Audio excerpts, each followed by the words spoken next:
Hello and welcome to episode 6 of Noontime here at the FTN Network. I'm Ryan Noonan.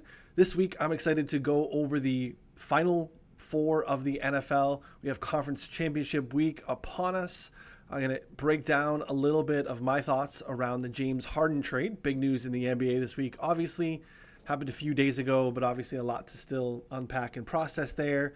And then I want to talk a little bit about NBA Top Shot. If you have been involved in the Twitter streets, I'm sure you've seen a lot about that. So just kind of want to give a little bit of background on that and some initial thoughts there as well, since we're in the betting in DFS and fantasy space, the speculation space, and I think that there's some opportunity to at least understand it. You can make for your own decisions on whether or not it's a road for you to invest in. I'm not a financial advisor or someone that's going to be telling you that it's a good investment or a wise investment. Mostly just want to kind of hold your hand after someone that's spent a lot of the past 72 hours in there, just kind of navigating it and understanding it. And that way, maybe if you hadn't, it would have been something that would have been valuable for me 72 hours ago to have a little bit of understanding of how to navigate the site and all that goes into it. So we'll get to that. But first, we're going to start in the NFL. Two great matchups coming up here for the weekend. Let me show you our lines here. Early lines are out. All right, first game. It's going to be great. Two Hall of Fame quarterbacks, Tom Brady, Aaron Rodgers. Couldn't have had it any other way. Looks like possibly Tom Brady helping retire another one of the all-time greats this weekend, with Drew Brees likely to hang him up. This one's moving a lot. This one has opened at Green Bay 3.5. Up to 4 now in most spots. You can see DraftKings here hanging an alternative 3.5 that's available at minus 105. Total bouncing around to around 51 to 52. You can see that alternative number there as well. This one's going to be absolutely great. Obviously a rematch. These two teams played back in week 6. Green Bay came in undefeated, had been really just destroying people. It was actually the first game Davante Adams came back after missing a few there early in the season, and Green Bay got up to 10-zip lead and 38 unanswered from the Buccaneers to win 38-10, really limiting Aaron Jones in that one. We saw multiple interceptions from Aaron Rodgers, one pick six, almost another pick six. It was kind of a mess. Definitely the worst game that the Packers played all season. But yeah, I mean, this is going to be the final matchup of these two Hall of Fame quarterbacks. I believe I was lucky enough to be at the last time they played. I went to a Patriots-Packers game back in, I believe it was 2014. It was the Deflategate season, because it was actually funny, that game they talked about how Aaron Rodgers likes his footballs overinflated, not knowing that a couple months later we'd have a pretty big news scandal situation around underinflated footballs. But I digress with that for sure. This is going to be great. The Buccaneers are obviously playing their best football. They kind of got over the hump here, knocking off division rival New Orleans, who had beat them twice leading into this one, and they'll look good doing so. It didn't need a massive 300-plus yard Tom Brady game. The defense played really well. Obviously, the question here is, how do they handle Davante Adams? They limited him to just 6 catches and 61 yards on 10 targets in the first meeting. They're going to have to get really creative. Secondary has not been playing quite as well as of late. We saw last week, or this week, I guess you would say, with the matchup against Jalen Ramsey, having an elite quarterback, you still really can't stop someone like Davante Adams. And it seems like they're even on another level compared to where they were early in the season. So that's going to be really interesting there. Packers are going to need to run the football. I know that that's not necessarily how we think of this team. Just talking about the Davante Adams piece, we have a shoe-in at this point for Aaron Rodgers being the league MVP.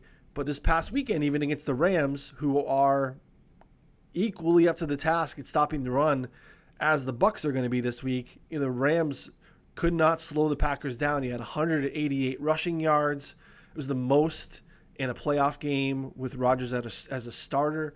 So while, yes, they're really dynamic through the air, we had the big passing plays to, Alan Lazard, they still need to run the football here. They weren't able to do that in the first matchup. They're going to need to do that here. And the Bucs aren't going to really have a lot of things slowing them down offensively. Obviously a Florida team going to, Wisconsin in January is not great per se, but obviously Tom Brady being very familiar, playing 20 years in New England and a lot of cold games, a lot of cold home games in January. I'm not worried about him being up for this one. So this is going to be a great one. I think that there is some value here on Tampa Bay. They are, of course, getting 4. You're working through the key number there. That is definitely advantageous. Money line at plus 155 too. I think that taking them and getting the points is nice. I think don't bother taking them at plus 4 if you don't think that they can win this game outright. So I think your best bet here is to take the money line. This feels like maybe not enough points. I'm going to do a little bit more research on this here before, but maybe would lean over at this number with the way that these offenses are playing. I'm not really concerned about. I know it'll be cold, and I know in comparison to this Tampa team playing in the Dome against New Orleans this week, obviously not as optimal of conditions, but this Packers offense is firing at all cylinders too. I think they're going to be able to score some points. We don't have team totals out here yet, but you're definitely looking at, high to mid 20s for both these clubs. So I would lead Tampa early, money line on that one. And, there's some value. We'll look at some of these other props that are out here too. I think they make a lot of sense. Let's go back and we'll take a look at the other game. Bills and Chiefs. Now this is very interesting here. This one is now obviously, the news here is the Kansas City side with Patrick Mahomes leaving in the third quarter with a concussion. We are, 6 days away at this point from this game. He's going to have to clear concussion protocol. He's going to have to clear an independent neurologist, trying to think of scenarios where they can shortcut this to get him cleared. I just don't think that they're there. Doesn't mean that they can't get him, but I don't think there's any shortcuts. And it just would be really unfortunate to everyone involved to have the Chiefs and the Bills, who are really fun right now, to play this game in the primetime spot for the AFC Championship game, to go to the Super Bowl and have Chad Henne at quarterback for the Chiefs. That would suck, and I hope that that's not the case. So really hopeful. But let's talk about this line currently. So a few things. This opened right about here with the Chiefs minus 2.5, as you're seeing here. Let me get into some of the alternates that we're seeing. Okay. So this is interesting. So it opens with the Chiefs minus 2.5. There are some, and there's been some movement depending on your book, even in the last 10 minutes or so. This is bouncing between 2.5 and 3.5. The total opened 49.5 or 50 even. I know some people that got in around 51.5. And then this is spiked up quite a bit here. I think it even got up to 55. And then now back down to 54, as you can see. Now, curious. This is obviously, to me, and you can make your own decisions what you think and how you interpret this, but this to me obviously seems like the books believe Patrick Mahomes is going to be under center for the Chiefs. I believe that he will. I would say at 80% chance that he is there. Like, I just feel like for all these reasons that I feel like he's going to be under center here, right? So if that's the case, I feel like this line is pretty spot on. You could sell me on a Chiefs minus 3.5. I kind of get why it's kicking around between 2.5 and 3.5. Okay, so the Bills are playing fantastic football. They've won 11 of 12, mostly in dominant fashion, on average by winning by about 16, 17 points a game. The only loss in there was that Hail Murray play back in Arizona weeks ago. They're playing really good football. The defense is flying around, playing better. They're slowing down the run. It makes a lot of sense. Now, these two teams also met back in week 6. It was a messy night in Baltimore weather-wise. The Bills dared Kansas City to run the football. They just played really deep. They did not let Mahomes attack them deep. And really, that's what Kansas City did. And they did it very, very well. It was the best game of the season, I think, for Clyde Edwards-Helaire. As a team, they ran for 225 yards. They just dominated. So I think obviously the Bills are playing better football right now than they were at that time. And you can make the case that the Chiefs definitely aren't playing quite as well. Again, another game in a row where they weren't able to cover against the Browns there. The interesting thing is that this is definitely the number is assuming that he's playing, Mahomes is playing, and so is the total, right? 54 is a ton. I mean, that is, it may be too many. I hate taking unders. I would lean under on this number. I feel like we need to get a little bit more information here because there's some opportunity. If he doesn't play, then this game is Buffalo minus 4.5, right? I mean, Buffalo minus 6.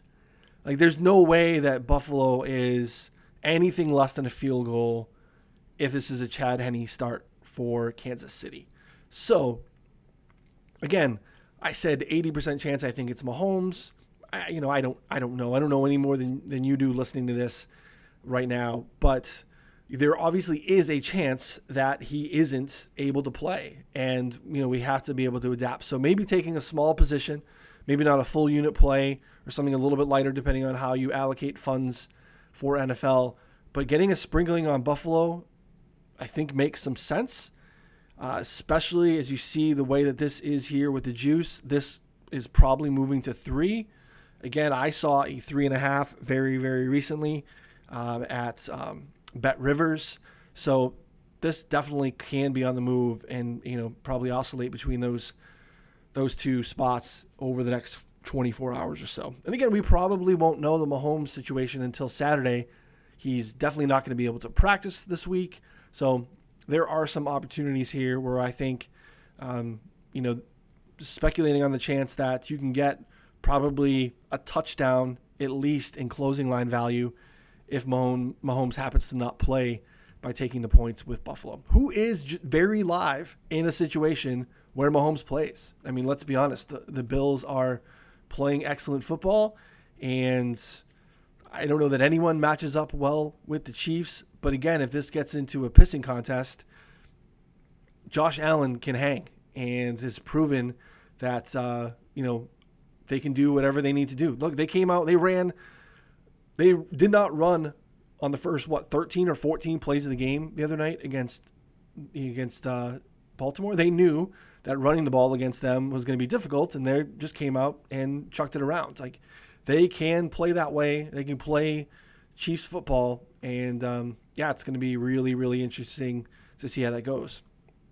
I want to take you into some of these alternatives here because I think that there are some opportunities. So, speculating on the futures, we can pick we can get into the championship winner here.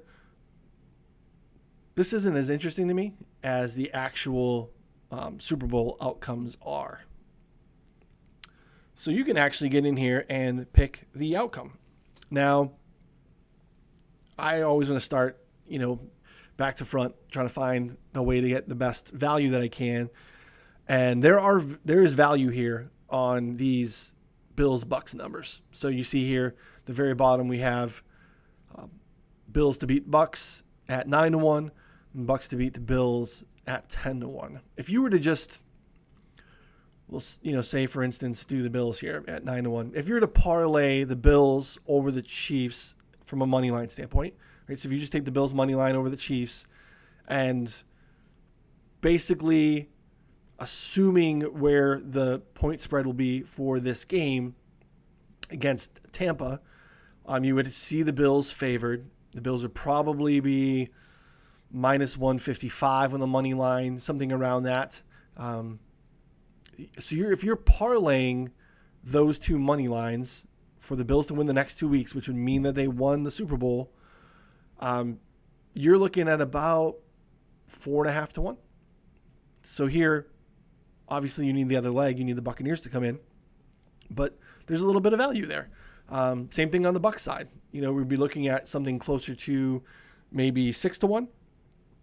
And now we have them here up at 10 to 1. So again, with both, and where I'm sitting now, leaning on both underdogs here, both road teams as a slight lean this week, knowing what we know currently, there's some value. And if you're feeling that too, these are some interesting speculative futures that make a lot of sense, more so than picking just the championship winner. We see these numbers here real quick. There's just not a lot of value left at this point in the season. Now that we're down to the 4 teams, your best bet on taking a Tampa championship is taking a Tampa championship speculative to their opponent. So could be some interesting values here if you wanted to dig into that. Same thing here as well. Starting to see some MVP numbers. We know just as the regular season this is somewhat often a quarterback award. No surprise that we see the top 4 guys here, the shortest odds, all being quarterbacks. I think the next thing that we've seen historically over the last few years, and really even how football was played, is the pass catchers. So that's why we see the Devontae Adams, Tyreek Hill, Travis Kelce, Stephon Diggs quartet there, which makes a lot of sense. Those guys really emerging. Could have some value in the Tampa pass catchers. Again, they have a little bit more of a spread out system. That's why you see, Mike Evans way down here. You see Chris Godwin at longer odds at 80 to 1. We had, a limping, very not healthy Antonio Brown on that game against the Saints. So you see those guys a little bit further down the board. If you're going to make a deep dive play, I would come down here to one of these pass catchers. That would probably be as far down as I would go. Doesn't feel like a running back season, not with these quarterbacks, the way that these teams are playing, especially for an MVP award. So, if that's a market for you, it's probably the best time to get into it. If you somewhat want to, parlay what you think is going to happen this weekend, giving yourself some better odds. Obviously, if this is, say, the favorites here and we have a KC Green Bay Super Bowl, you're not going to get anything close to 3 to 1 for these guys for the MVP in the Super Bowl. You're going to be looking at flat, minus 110. You might even get something where you're having someone where you're laying, a little bit more juice there. So this is your best bet if you want to get on the Super Bowl MVP. Now, the Super Bowl is going to have an incredible amount of speculative, fun prop bets for us to get into.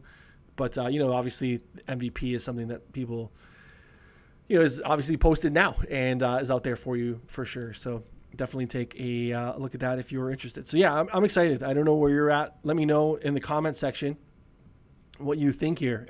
Is there value early on? Do you agree that this is a little bit mispriced as far as speculating on Mahomes' status or not?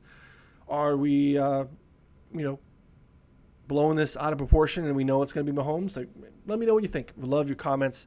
Definitely the engagement helps, and definitely would get back to you as soon as possible. So next I want to talk a little bit about the recent stuff in the NBA, James Harden stuff. Now we're a few days removed, obviously, if you know the trade, and there ended up being other parts of the trade that were tied to it with other deals. The Karis LeVert thing. Hope everything works out with LeVert, knowing that he has a mass that was found on his kidney. Good for him. That probably is not found with that level of physical. He's probably not having that level of physical without getting traded. So hopefully that's a blessing in disguise for him. They're able to identify what that is, and he can get healthy and get back to playing for Indy. And I think that that's a nice move for the Pacers, adding LeVert to an emerging Malcolm Brogdon, who's playing tremendous basketball, and Sabonis, who's just playing out of his mind. So I really like the Pacers. Very bullish on them moving forward in the East. Obviously, though, the move in the East is the Nets. Creating another super team, basically, with looks like Kyrie Irving is looking to come back. He is held out now for health and protocol reasons, but mostly because he needs to be quarantined prior to returning to the team. So all the news that's gone on with Kyrie and the speculation of why he's been away, and we really don't have an answer to that. Doesn't feel like the team has an answer to that. That is a whole other subject. Just hope that he is okay for his own sake and that things are going to be able to move forward for them, because now James Harden comes into play. And they gave up a lot. They gave up 4 firsts and 4 pick swaps. So basically, the league has these parameters where you're not allowed to trade first-round picks in back-to-back years. So they're staggered. And then in between the staggering is pick swaps. So basically, over the next 8 years, the Nets either don't have a pick or don't have control of their pick situation going into it. And we can make the case, and I think it's a valid case, that in the NBA, especially when you get outside of the so-called lottery, you're getting outside the top 10, that we were a little overvalued maybe. Maybe first-round picks, which is very different than the NFL. First-round picks in the NBA in the back half of the draft are probably a little bit overvalued, or they have been historically. And I mean, look what happened with the Celtics, right? They had this just plethora, this just absolute treasure chest of picks for years. And they had all the Nets picks, right? There's a little deja vu here with the Nets trying to put together a super team. And hopefully for them, this one goes a little different than the Kevin Garnett, Paul Pierce, Jason Terry piece that happened years ago. And the Celtics obviously landed those 2 of those net picks, ended up being Jaylen Brown and Jason Tatum. That worked out fairly well for them. They also had some of that stuff with, the Grizzlies pick for years and just kept kicking the can down the road. And, then you end up not being able to really make what you want out of those via the trade market, and you're stuck with them. And then they were landed, 5 first-round picks in the last 2 years, and not what you would hope necessarily out of that. Now they have good picks in there. I don't have anything bad to say about those 5 players per se, but again, it just kind of speaks to maybe, especially in the back half of the draft, they're probably a little bit overvalued. So we'll give a little bit of grace to the Nets there. There's no doubt that there is the ability for this to work basketball-wise. We saw them jump to by far the favorites in the East. They're like plus 270 to win the East, or to win plus 270 to win the whole thing. And just behind the Lakers, who are plus 260 to win the whole thing. It's a stretch to me, this Lakers club. But again, the basketball piece will be interesting. We've seen Durant recently have to play with another alpha, made that work in a great way. He's also just the best scoring forward to ever play the game. He is, I think, still historically horribly underrated. The fact that he's come back and looked as good as he has off of really 2 bad lower leg injuries in the last few years. An Achilles, we just don't see dudes snap back from the Achilles and come back and really perform to anything that resembled what they were previously. And by all indications, currently, that's what's happening with Kevin Durant. He is pre-injury Kevin Durant, and that's huge alone for the Nets, which makes them very viable. We saw what happened early in the season when it was Kyrie and Durant. It was fantastic. When Kyrie gets in the zone, he is a wizard. He's shooting an incredible rate by 3-pointers so far this year. He is playing really good basketball. We know that he is a very dribble-heavy, ball-dominant guard. No one in the last 8 years has been more dribble, ball-dominant than James Harden. He hasn't been forced to play off-ball really much of the last 7 or 8 years. And when he hasn't been super engaged. It's almost been like he takes off those plays. He's not an active cutter. He's not trying to relocate to shift and be an active shooter. He basically self-manages his rest during non-Harden touch possessions, at least in his time with Chris Paul and Russell Westbrook, and so far early in the season with John Wall. It just wasn't what we saw from him. He's going to have to be a different player to make this work. And I think he can. It just is a matter if he decides he wants to. I'm really just put off, though, by the whole situation. In the NBA as a whole, I don't know what they do about it, but it has to be a problem. And I don't know how they fix it. We want to empower the player to be able to have control over their situations. You don't want to have stars dictating and strangleholding franchises to get them to their actual desired spot. And that's what happened here. James Harden wanted to go to Brooklyn. He wanted to play with Durant again, and he got his way in the absolute worst way. If you were a parent, you would not want your child to act that way to get what they want. And if they acted that way, you 100% wouldn't incentivize them with what they wanted to begin with. And you wouldn't do that in the workplace. You wouldn't do that in a relationship. There's just no other scenarios that happen like that. And we know the story of Harden. He didn't come to their abridged training camp or whatever on time for practicing. Did not communicate with the team as to why he didn't, where his location was, what was going on. Comes in clearly overweight, packing on some pounds, donuts, tequila, beer, whatever's going on there. He did not come in shape. Bottom line, right? So that in itself is very disrespectful to your teammates, especially when you are the star and you're the leader, that you lead by example, and this is how we're going to do things, and here, I'm ready. I'm giving you my absolute best. Didn't do that. Off and on, sporadic, play. Obviously has his Harden nights where he's hanging 30-point triple-doubles and doing all these things. He can obviously score 40 like no one else in the league. And then, he's not getting his way and starts making snide comments in the press, and you're seeing these two guys in particular, his Rockets teammates, who are not known for being locker room champions. John Wall and Boogie Cousins are not guys that you're like, hey, let's bring these guys in from a culture standpoint, and we're really going to get something from them, even if we don't get anything on the court from them. It's not their MO. No knock on either of them. Hopefully, maybe they change that in the back half of their careers, or whatever. They're definitely in the back half, especially Boogie. But it's just not who they are. If they're having a problem with the professionalism of someone in the locker room, who's supposed to be the leader of the team, who's supposed to be an all-NBA player, considered a historically great offensive player, that's a problem. And it's embarrassing that it happens that way. It won't really, they have to get a title out of it. Otherwise, we can talk all day about how those picks might be overvalued, but that's a lot to give up. So, he comes in and he makes his debut this week, and dude is pretty good. 30-point triple-double, gets his guys going early. A very active passer, still with the belly, still seeing that.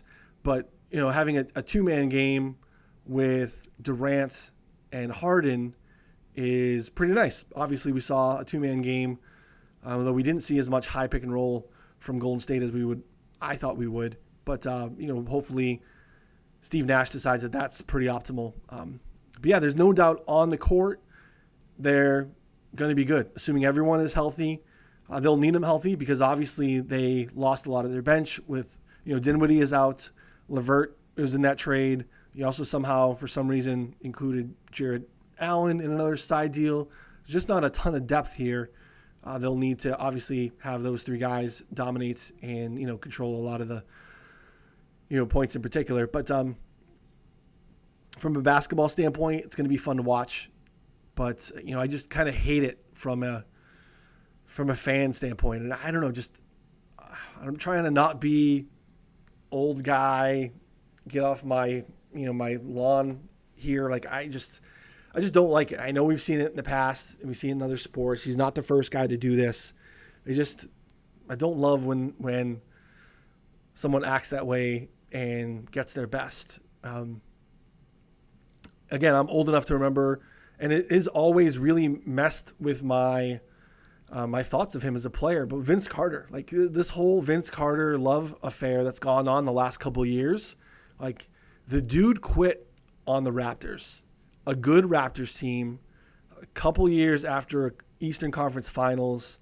They had a couple good playoff runs, and he forced his way out of that system and quit on the team, and it was gross. But everyone remembers he was very lovable. He definitely transformed his image, down the stretch of his career, became someone that was just loved and revered. But there was a part early in his career, along with all the dunk contest stuff and all the funny stuff, where if you look, he sucked for about a month in Toronto and then just goes to the Nets, ironically, and crushes. And the Nets go on to the finals and have some really good seasons with him. And, he ends up playing, obviously, for another 15 years. But just kind of gross. I was really put off by it. And that in itself makes me not want to root for the Nets. I love Durant. I think he's incredible. I think the situation's incredible. But, I don't want Harden to be rewarded for this. So you're not going to find me outwardly rooting for the Lakers, but I will root for the Celtics to knock them off in the East, or even the Bucks or something like that.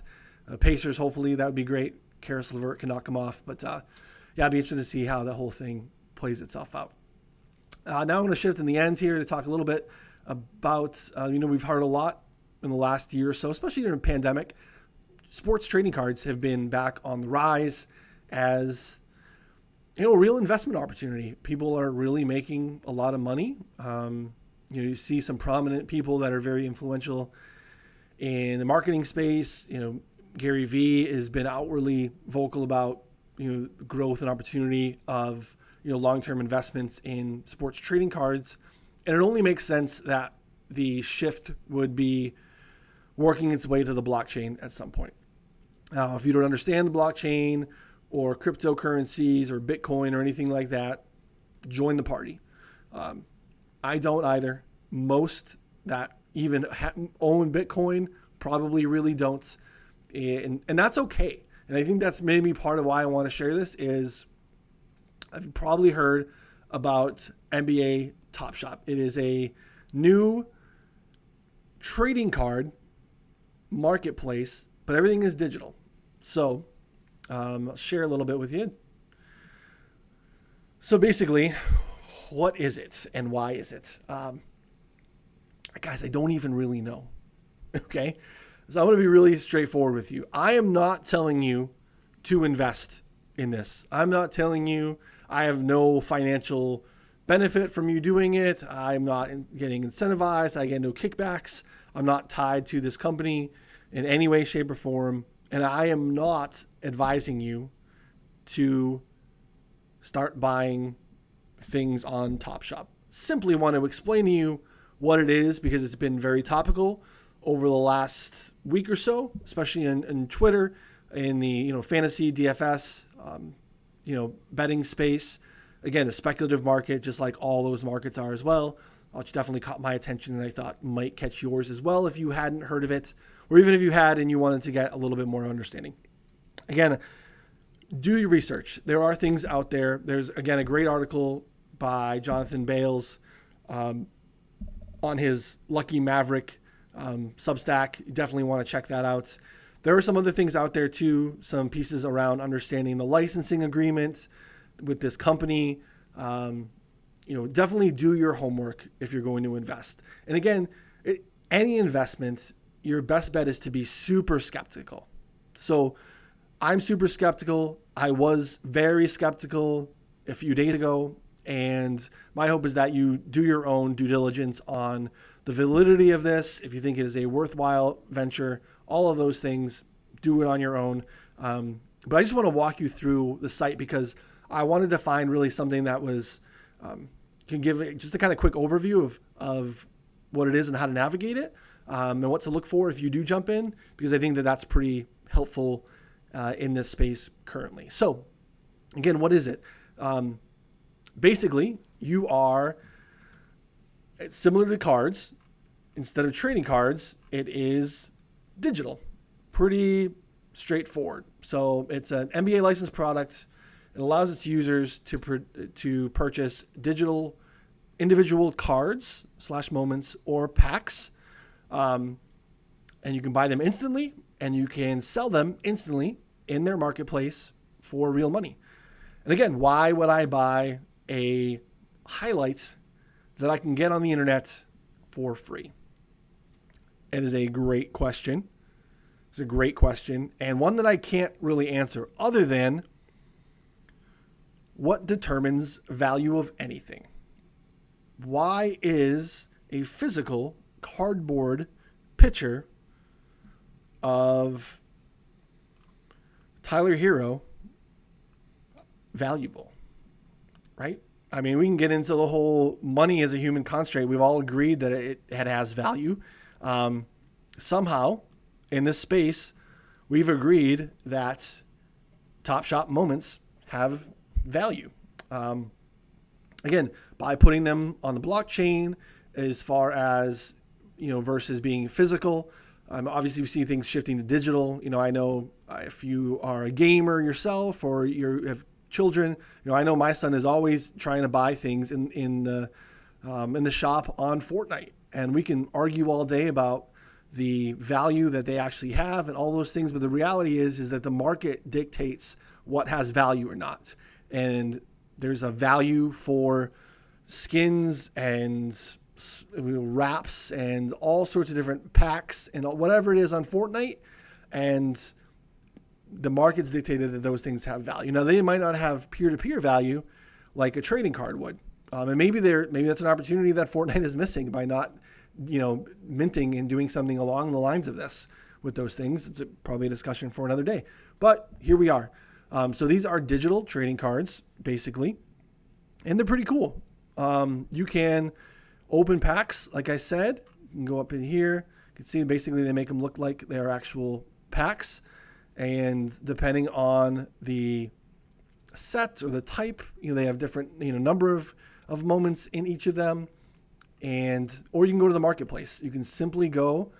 You can see here, this is what I got going on so far. You can literally just go in here and go to the marketplace and just search.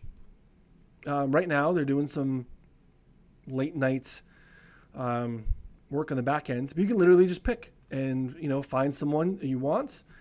You're bullish on Tyrese Maxey's future.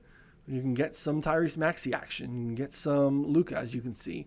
I want to go back, though, to show you the first page that I was on. I think this gives you a better understanding.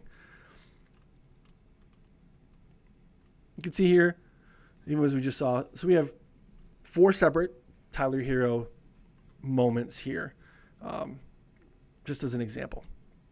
Now, this started last year with the 2019-2020 season. That's what they call Series 1.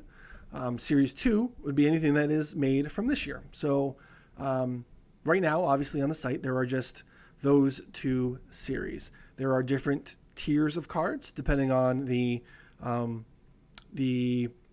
uniqueness. So you see here that there are things called common.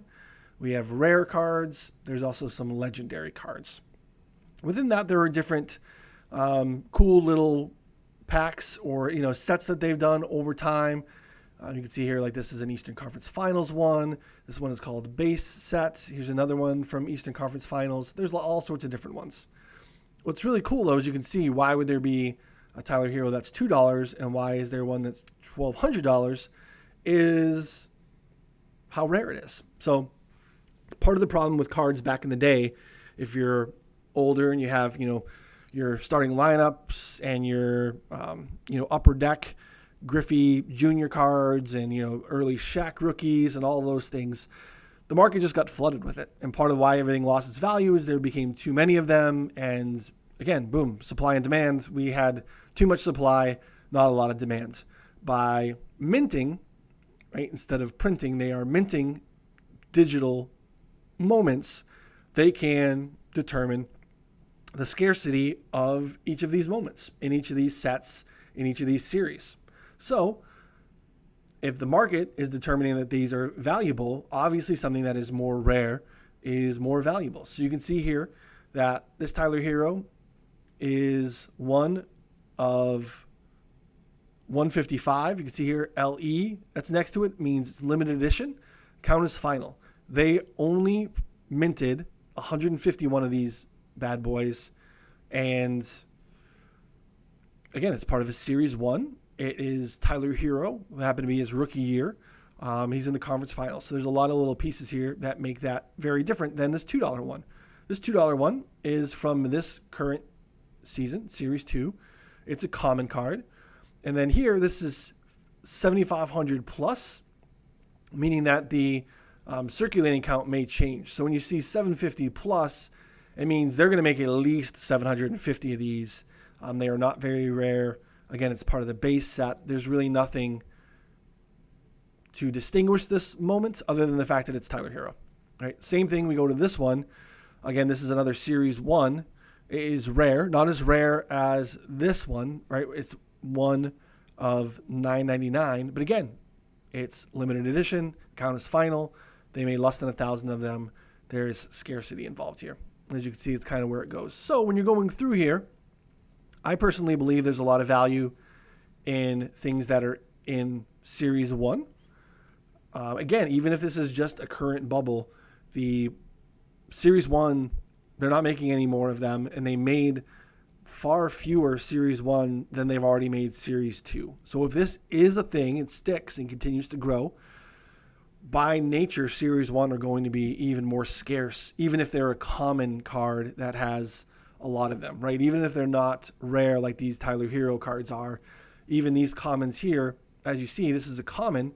This is not rare. You're seeing 2,200 of these in comparison to less than 1,000 or 150, but you're still seeing massive value to this card in the marketplace because, again, it is still relatively limited edition and it's part of the Series 1 model. So that's kind of where I think the value is in these for now.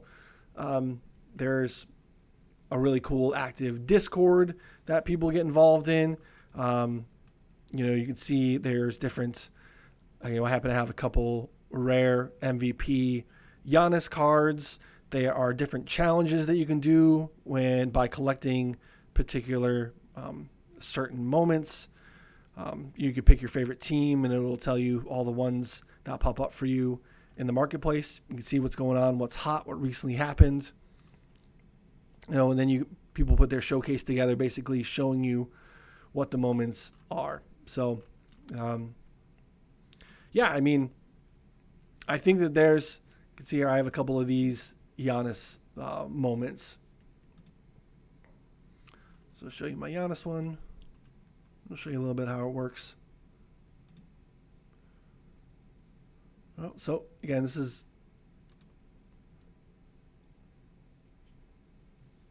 owned by me.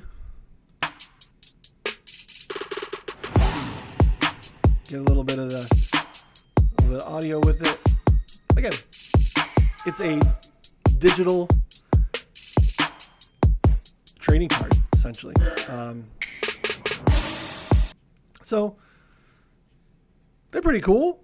Are they super cool? Am I worried about collecting like the best moments per se? No, I'm not. I am looking to collect things that are of value and can be flipped for value.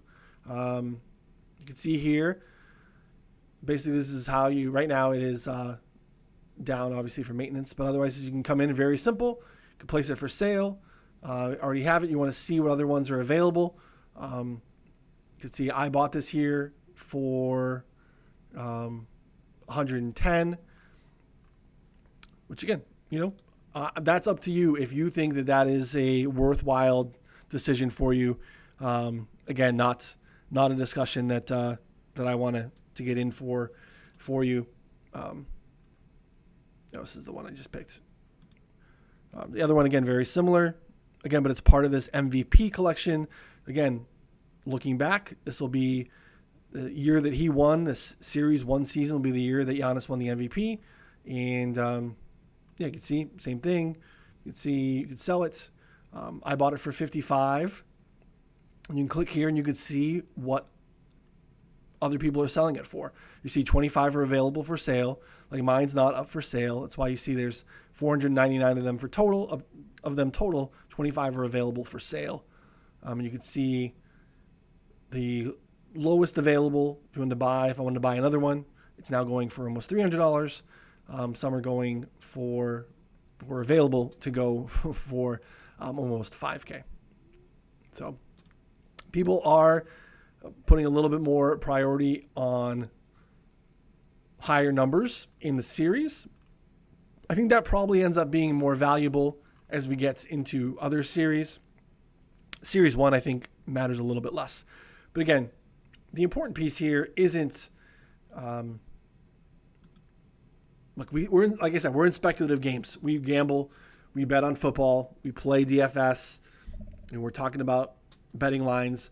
Those are all speculative plays. And I want you to make your own determination of, do you think that this is a venture that makes sense? Again, there are a lot of other smart people that were involved in this. If you have some maybe Bitcoin FOMO that you thought, after it dipped from being up to almost, 12K a couple of years ago, and then it dropped recently down to, I think in the mid threes, and now it's spiked up to, $3,800, $40,000 a coin, which is just insane.